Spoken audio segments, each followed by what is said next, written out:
राज्यातील शाळांमध्ये त्रिभाषा धोरण ठरवण्यासाठी शिक्षणतज्ञ डॉक्टर नरेंद्र जाधव यांच्या अध्यक्षतेखाली गठीत समिती आज पुण्यामध्ये जनसंवाद साधणार आहे। विधान भवनातल्या झुंबर हॉल इथं हा कार्यक्रम होणार आहे। विविध शिक्षणतज्ञ, नागरिक आणि संस्थांचे प्रतिनिधी सहभागी होणार आहेत। त्रिभाषा धोरण कोणत्या इयत्तेपासून लागू करावं याबाबत मत जाणून घेण्यासाठी समिती विभागनिहाय भेटी घेत आहे। ऑक्टोबर महिन्यामध्ये पुणे जिल्ह्यात तब्बल 80,000 नवीन वाहनांची नोंदणी झाली आहे आणि त्यापैकी 45,000 नोंदणी पुणे आरटीओकडे झाली आहे। राज्यातली सर्वाधिक नोंदणी गेल्या वर्षीच्या तुलनेत सुमारे 4,000 वाढ झाली आहे आणि जीएसटी कपातीनंतर पुण्यामध्ये वाहन खरेदीचा वेग वाढला आहे।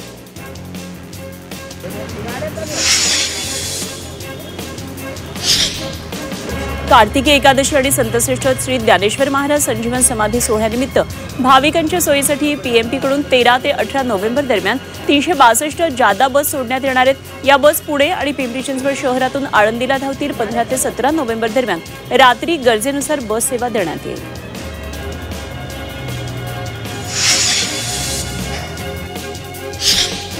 पुणे मुंबई हेलिकॉप्टर मार्गात बदल होणार आहे, तर नवी मुंबई विमानतळामुळे उड्डाणाचा वेळ वाढणार आहे। पूर्वी पनवेल मार्गे जाणारं हेलिकॉप्टर आता दादर आणि वरळी सी लिंक मार्गे जुहू आणि महालक्ष्मी रेसकोर्स हेलिपॅडकडे वळवलं जाणार आहे। त्यामुळे प्रवासाचं अंतर आणि वेळ काहीसा वाढणार आहे।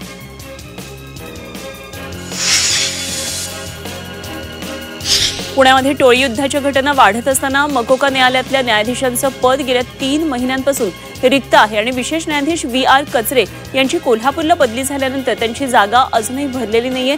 सध्या अतिरिक्त सत्र न्यायाधीश SR साळुंखे यांच्याकडे कार्यभार आहे। इतर प्रकरणांचा ताण असल्यामुळे मकोका प्रकरणाची सुनावणी संथ गतीनं सुरू आहे।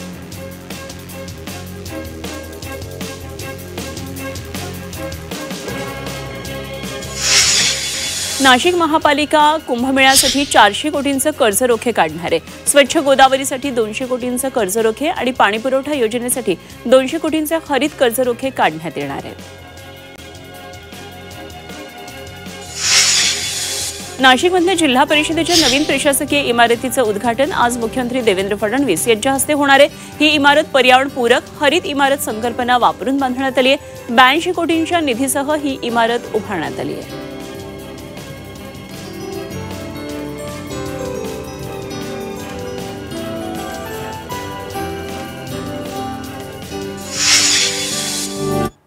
आणि नाशिकनंतर बातमी पाहूया छत्रपती संभाजीनगरमधून। संभाजीनगर ते अहिल्यानगर रस्त्यावरील खड्ड्यांच्या विरोधात याचिका दाखल केलेली होती आणि मुंबई उच्च न्यायालयाच्या औरंगाबाद खंडपीठानं जिल्हाधिकारी आणि पोलीस अधीक्षकांना याचिकेत प्रतिवादी करण्याचे निर्देश दिले। रस्त्याच्या दुरुस्तीसाठी काय प्रयत्न केले यासंबंधीची विचारणा यावेळी करण्यात आली।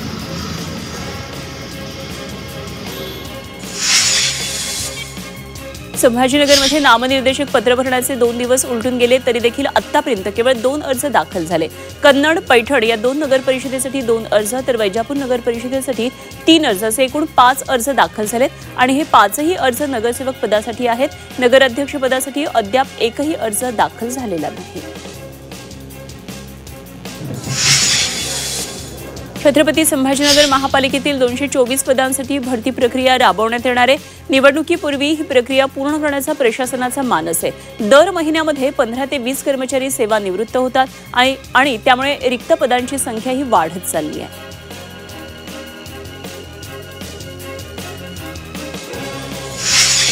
छत्रपती संभाजीनगरमध्ये चिकलठाणा विमानतळाच्या विस्तारासाठी जमिनीच्या भूसंपादनाची अंतिम अधिसूचना पुढच्या आठवडाभरामध्ये प्रसिद्ध होण्याची शक्यता आहे। या विमानतळासाठी 147 एकर जमीन संपादित केली जाणार आहे आणि या भूसंपादनासाठी 500 कोटींपेक्षा अधिक निधी लागणार आहे।